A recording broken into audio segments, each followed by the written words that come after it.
நண்பர்கள் அனைவருக்கும் முதற்கண் என் வணக்கத்தினை தெரிவித்துக் கொள்கின்றேன். இன்றைய பதிவில் நீடூரில் அமைந்திருக்கக்கூடிய அருட்சோமநாதர் ஆலயம் குறித்து நாம் அறிந்து கொள்ளவிருக்கின்றோம். அருள்மிகு சோமநாத சுவாமி திருக்கோவில் மயிலாடுதுறை மாவட்டம் நீடூரில் அமைந்திருக்கிறது. திருமுறைகளில் நீடூர் என்று போற்றப்பட்ட பெருமையினை திருநீடூர் திருத்தலமானது பெற்றிருக்கிறது. ஊழி காலத்தும் அழியாது நீடித்திருக்கும் மாதலின் இத்திருத்தலம் நீடூர் என்று பெயர் பெற்றதாக கூறப்படுகிறது. தலமரமாக மகிழமரம் விளங்குவதால் மகிழவனம், மகிழாரண்யம், வகுளாரண்யம் எனவும் இத்திருத்தலத்திற்கு வேறு பெயர்கள் உண்டு. இந்திரன், சூரியன், சந்திரன், காளி, நண்டு, அப்பர், சுந்தரர், முனையடுவார் நாயனார் உள்ளிட்டோர் இத்திருத்தலத்தில் வழிபட்டிருக்கின்றனர். கிருதயுகத்தில் இந்திரனும், திரேதாயுகத்தில் சூரியனும், துவாபர யுகத்தில் பத்ரகாளியும், கலியுகத்தில் நண்டும் பூஜித்து பேறு பெற்ற திருத்தலமாக இது விளங்குகிறது. சிவபெருமானின் தேவார பாடல் பெற்ற 274 சிவாலயங்களில் ஒன்றான இத்திருத்தலமானது திருநாவுக்கரசர் மற்றும் சுந்தரரால் தேவார பாடல் பெற்ற சிறப்பினை கொண்டிருக்கிறது. தேவார பாடல் பெற்ற காவிரி வடகரை தலங்களில் இது 21வது தலமாக போற்றப்படுகிறது. இங்கிருக்கும் இறைவன் சோமநாதர், அருள் சோமநாதேஸ்வரர், நிறுத்தகான பிரியர், கானநர்த்தன சங்கரர், பத்ரகாளீஸ்வரர், கற்கடேஸ்வரர் என்று பல பெயர்களில் அழைக்கப்படுகிறார். அம்பிகை வேயுரு தோழியம்மை, ஆதித்ய அபய பிரதாம்பிகை, வேதநாயகி, ஆளாள சுந்தர நாயகி முதலிய திருநாமங்களில் அழைக்கப்படுகிறாள். இத்தல இறைவன் சுயம்பு மூர்த்தியாக இங்கே எழுந்தருளி இருக்கிறார். ஒவ்வொரு ஆண்டும் ஆவணி மாதத்தில் இவர் மீது சூரிய ஒளி விழுகிறது. இத்தலத்தில் வீற்றிருக்கும் சோமநாத சுவாமி சகல சாபங்களையும் தோஷங்களையும் நீக்க வல்லவர் என்று தலபுராணம் கூறுகிறது. இந்த திவ்ய மூர்த்தியை ஆவணி மாதம் ஞாயிறு, திங்கட்கிழமைகளில் விரதமிருந்து வழிபட்டால் உடம்பில் உள்ள மச்சம், மாறாத வடு, தோலில் ஏற்பட்ட வெள்ளை புள்ளிகள், கரும்புள்ளிகள், தோல் சம்பந்தமான வியாதிகள் நீங்கும் என்பது நம்பிக்கை. இத்திருத்தலமானது காவிரி ஆற்றின் வடகரையில் அமைந்துள்ளது. சோமநாத சுவாமி கொலுவிருக்கும் விமானமானது இருதளம் எனப்படும் கீர்த்திமிகு விமானமாகும். சூரிய நாராயணரே இங்கு தங்கி இறைவன் சோமநாத பெருமானையும் அம்பிகை வேயுரு தோழியம்பாளையும் வழிபட்ட பெருமையை உடைய திருத்தலமாக இது விளங்குகிறது. தல விருட்சமாக மகிழமரமும், தல தீர்த்தங்களாக செங்கழு நீரோடை, பத்ரகாளி தீர்த்தம், பருதி குண்டம், வருண தீர்த்தம், இந்திர தீர்த்தம், சந்திர புஷ்கரணி, சூரிய தீர்த்தம் உள்ளிட்ட நவ தீர்த்தங்கள் உள்ளன. தன் தொழில் மூலம் கிடைக்கும் வருவாயை கொண்டு ஈசனின் அடியார்களுக்கு உதவியும் பல்சுவை விருந்தளித்தும் வாழ்ந்த அன்பின் நெறிபிறழா முனையடுவார் நாயனாரின் அவதார திருத்தலம் இது. முனையடுவார் நாயனார் தொண்டு செய்து முக்தி பெற்ற திருத்தலமாகவும் இது போற்றப்படுகிறது. முனையடுவார் நாயனார் கைகூப்பியவாறு உள்ள திருமேனி இத்திருத்தலத்தில் உள்ளது. ஒரு சமயம் இந்திரன் பூலோகத்திற்கு வந்தபொழுது காலை நேரத்தில் சிவபூஜை செய்ய விரும்பினான். அருகில் லிங்கத்தை தேடியும் கிடைக்கவில்லை. எனவே காவிரி ஆற்றின் மணலை அள்ளி சிவலிங்கமாக பிடித்து பூஜை செய்தான். பின்னர் சிவபெருமானது நடன தரிசனம் காண வேண்டி ஒரு பாடலை பாடினான். இதனால் மகிழ்ந்த சிவபெருமான் அவனுக்கு திருநடன காட்சி அருளினார். எனவே இவருக்கு கானநர்த்தன சங்கரர் என்று பெயர் ஏற்பட்டது. பாடலுக்கு இறங்கி ஆடிய தேவர் என்பதுதான் இதன் பொருள். பூஜை முடிந்த பின்னர் இந்திரன் லிங்கத்தை அப்படியே விட்டுவிட்டு சென்றான். பிற்காலத்தில் இங்கு கோவில் எழுப்பப்பட்டது. லிங்கத்தில் இந்திரனின் விரல் தடம் இருப்பதை இப்பொழுதும் கூட காணலாம். தன்மசுதன் எனும் அசுரன் முன்வினை பயனால் அடுத்த பிறவியில் நண்டாக பிறந்தான். அவன் தன் பாவங்களுக்கு விமோச்சனம் பெற நாரதரிடம் ஆலோசனை கேட்டான். அவர் இத்திருத்தலத்தில் ஈசனை வழிபட விமோச்சனம் கிடைக்கப்பெறும் என்று கூறினார். அதன்படி தன்மசுதன் இங்கு வந்து காவிரி ஆற்றில் நீராடி சிவபெருமானை வழிபட்டான். இறைவனும் அவனுக்கு காட்சி கொடுத்தார். தன்மசுதன் ஐக்கியமாவதற்கு வசதியாக லிங்கத்தில் துளையையும் ஏற்படுத்தி கொடுத்தார். நண்டு வடிவில் இருந்த அசுரன் லிங்கத்திற்குள்ளே சென்று ஐக்கியமானான். நண்டு சென்ற துளை தற்பொழுதும் லிங்கத்தில் இருக்கிறது. ஆடி மாத பௌர்ணமி தினத்தில் இங்கு சிவபெருமானுக்கு கற்கடக பூஜை நடைபெறுகிறது. ஆவணி மாதத்தில் சுவாமி மீது சூரிய ஒளி விழுகிறது. அம்பாள் வேயுரு தோழியம்மையை சூரியன் வழிபட்டுள்ளார். எனவே இவளுக்கு ஆதித்ய அபயவரதாம்பிகை என்றும் பெயர் உண்டு.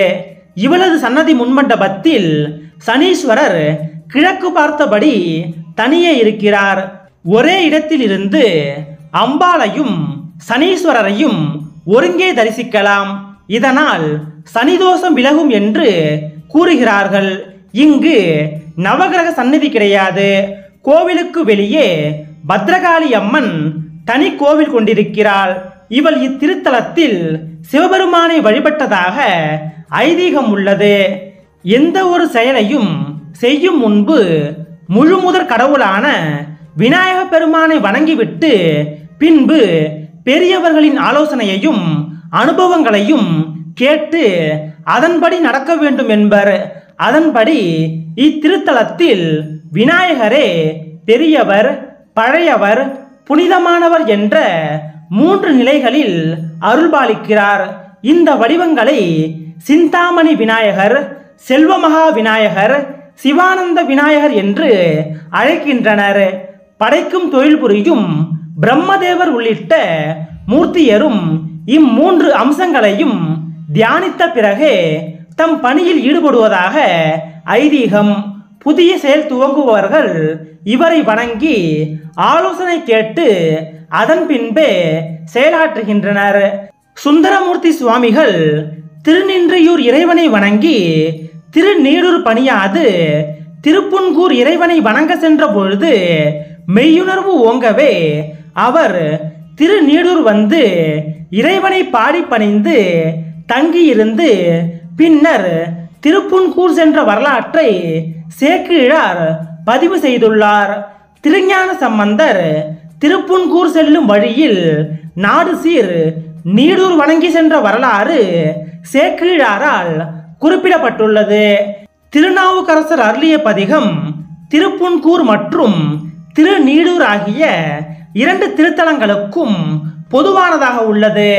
மேலும் பொது திருத்தாண்டகத்திலும் திருப்புறம்பயம், திருப்பள்ளியின் முக்கூடல் திருத்தாண்டகங்களிலும் போற்றப்பட்ட பெருமைக்குரியதாக இத்திருத்தலம் விளங்குகிறது. இந்த ஆலயத்தை சோழ மன்னர்கள் அமைத்துள்ளனர். சோழ மன்னர்களில் முதல் குலோத்துங்கன், 2ஆம் ராஜராஜன், 3ஆம் ராஜராஜன் கால கல்வெட்டுகள் இங்குள்ளன. முதற் குலோத்துங்கன் கால கல்வெட்டு பாடலால் இக்கோவிலில் எழுந்தருளியுள்ள உமையோடு நிலாவின பெருமானுக்கு மேலை நாட்டு வேல்கண்டன் மாதவன் உத்தம விமானத்தை அமைத்த செய்தி பெறப்படுகிறது. 3வது ராஜராஜன் காலத்திய கல்வெட்டில் இவ்வூரானது ராஜசிகாமணி சதுர்வேதி மங்கலம் என்று அழைக்கப்பட்டதாக தெரிய வருகிறது. இந்த ஆலயத்திற்கு பெரிய அளவிலான ராஜகோபுரங்கள் இல்லை என்றாலும் அழகிய முகப்பு வாயில்கள் உள்ளன. முகப்பு வாயிலின் மேற்புறத்தில் ரிஷபாரூடர், விநாயகர், முருகர் ஆகியோரின் வண்ண சுதையாலான சிற்பங்கள் உள்ளன. வாயிலை கடந்தவுடன் முற்றவெளி வருகிறது. இங்கு அம்பாள் ஆலயம் மற்றும் தலமரமான மகிழமரம் உள்ளது. தலமரத்தை சுற்றி அமைக்கப்பட்டிருக்கும் மேடையில் சிவலிங்கம் மற்றும் நாகர் சிலைகள் காணப்படுகின்றன. கிழக்கு வாயிலுக்கு நேரெதிரில் பலிபீடம், துவஜஸ்தம்பம் மற்றும் நந்தி மண்டபம் அடுத்தடுத்து அமைந்துள்ளன. ஆலயத்தின் வலது பக்கம் அம்பாள் ஆலயம் அமைந்துள்ளது. அம்பாள் ஆலயம் தனி கோவிலாகவே அமைந்துள்ளது. அம்பாள் ஆலயத்தின் முன்மண்டபம் குவிமாட அமைப்பில் காணப்படுகிறது. வாயிலின் இருபுறமும் துவார சக்தியர் காவல் இருக்கின்றனர். கருவறையின் உள்ளே கருணையே வடிவான அம்பிகை நின்ற திருக்கோலத்தில் தெற்கு நோக்கியவாறு அருள்பாலிக்கிறாள். அம்பாள் சதுர்புஜங்களை கொண்டவளாக அபயவரத ஹஸ்தங்களோடு அருள்பாலிக்கிறாள். அம்பாள் சன்னதி முன்மண்டபத்தில் சனீஸ்வரர் கிழக்கு பார்த்தபடி தனியே இருக்கிறார். இங்கிருக்கும் சனி பகவான் சிறிய அளவிலான திருமேனியாக காணப்படுகிறார். ஒரே இடத்திலிருந்து அம்பாளையும் சனீஸ்வரரையும் தரிசிக்கலாம். அம்பாள் ஆலயத்தை அடுத்து சிறிய அளவிலான கோபுரம் கிழக்கு நோக்கியபடி காணப்படுகிறது. கோபுர வாயிலில் சிவலோக கணபதி காட்சியளிக்கிறார். கோபுர வாயிலை கடந்து நேராக சென்றால் சோமநாத சுவாமியின் சந்நிதி வருகிறது. இறைவன் ஆலய வாயிலின் விதானத்தில் கஜலட்சுமி தேவி காணப்படுகிறாள். ஆலய வாயிலில் கம்பீரமான 2 துவாரபாலகர்கள் காட்சியளிக்கின்றனர். இவ்விரண்டு துவாரபாலகர்களையும் வணங்கி உள்ளே சென்றால் இறைவனின் கருவறை முன்பாக பலிபீடம் மற்றும் நந்தி தேவர் காணப்படுகிறார். கருவறையின் வெளியே இடப்புறமாக சித்தி கணபதி, சிவகணபதி என்ற பெயரில் 2 விநாயகர்கள் காட்சியளிக்கின்றனர்.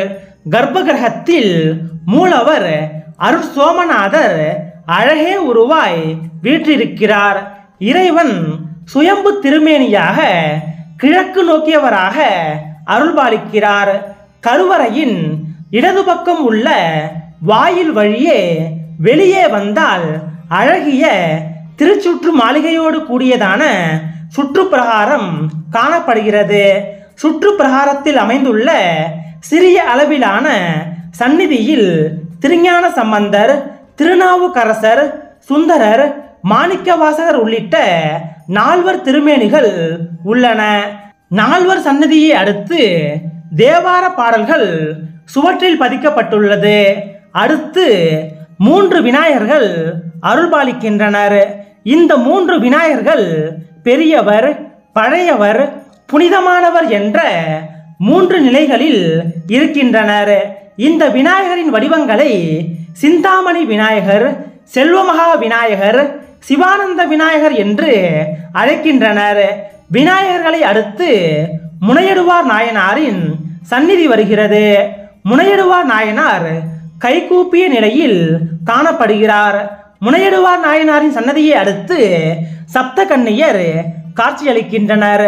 பிராமி, மகேஸ்வரி, கௌரி, வைஷ்ணவி, வாராகி, மகேந்திரி, சாமுண்டி மற்றும் மாணிக்க நாச்சியார் தேவியின் திருமேனிகள் அடுத்தடுத்து காணப்படுகின்றது.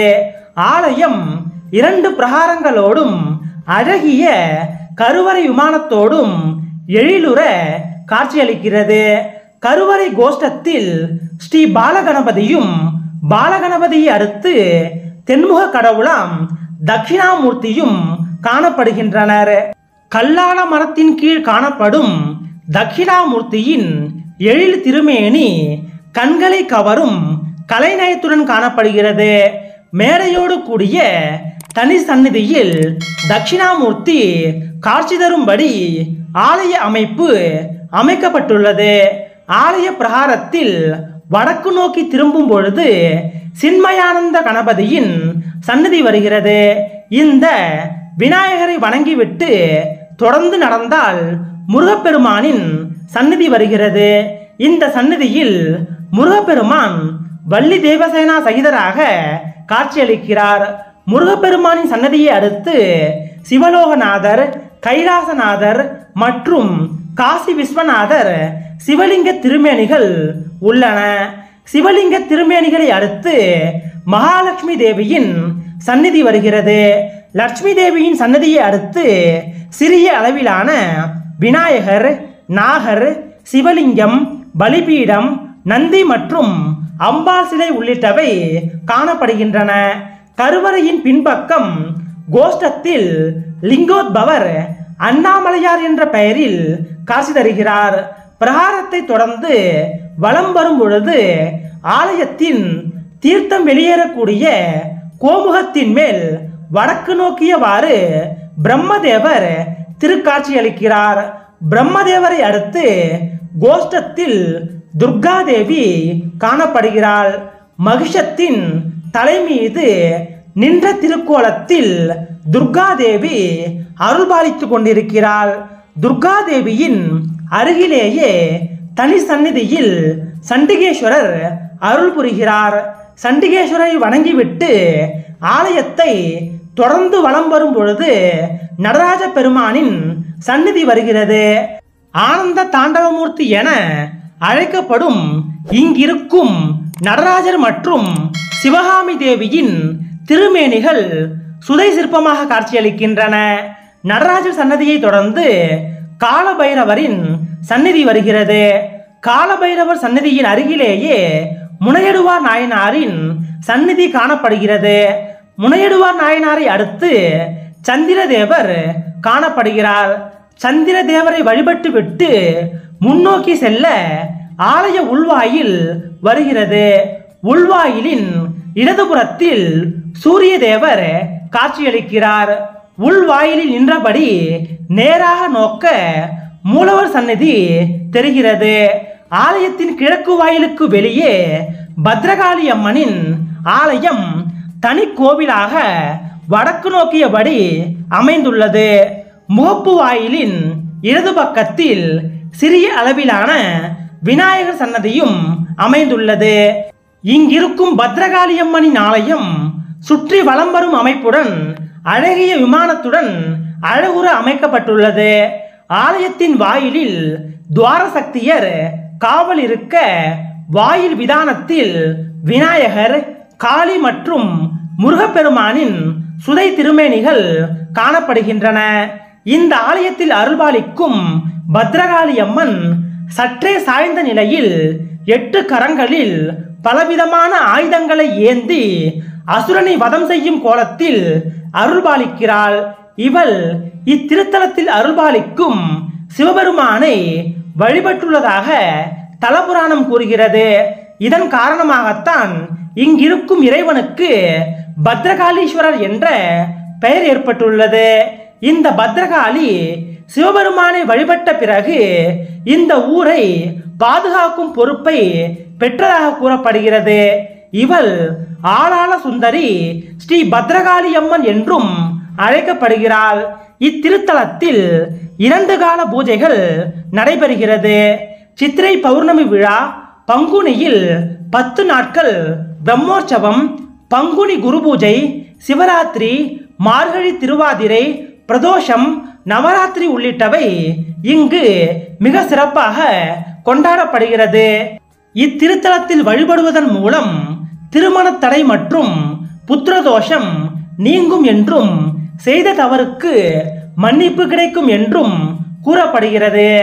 இத்திருத்தலமானது காலை 6 மணி முதல் மதியம் 12 மணி வரையும், மாலை 4 மணி முதல் இரவு 8:30 மணி வரையும் தரிசனத்திற்காக திறந்திருக்கிறது. இத்திருக்கோவிலானது மயிலாடுதுறை மாவட்டம் நீடூரில் அமைந்துள்ளது. மயிலாடுதுறையில் இருந்து நீடூர் செல்ல நிறைய பேருந்து வசதிகள் உள்ளன.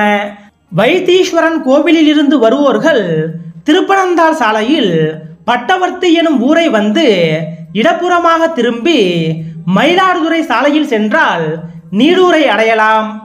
இன்றைய பதிவின் வாயிலாக திருநீடூர் திருத்தலத்தில் அருள்பாலிக்கக்கூடிய அருட் சோமநாதர் ஆலயத்தின் தல வரலாறு குறித்தும் ஏராளமான சிறப்புகள் குறித்தும் நாம் அறிந்து கொண்டோம். நீடூர் திருத்தலத்தில் அருள்பாலிக்கக்கூடிய இறைவன் சோமநாதேஸ்வரரின் பெருமைகளையும் அம்பிகை வேயுரு தோழியம்மையின் சிறப்புகளையும் போற்றி கொண்டாடுவோம். நன்றி.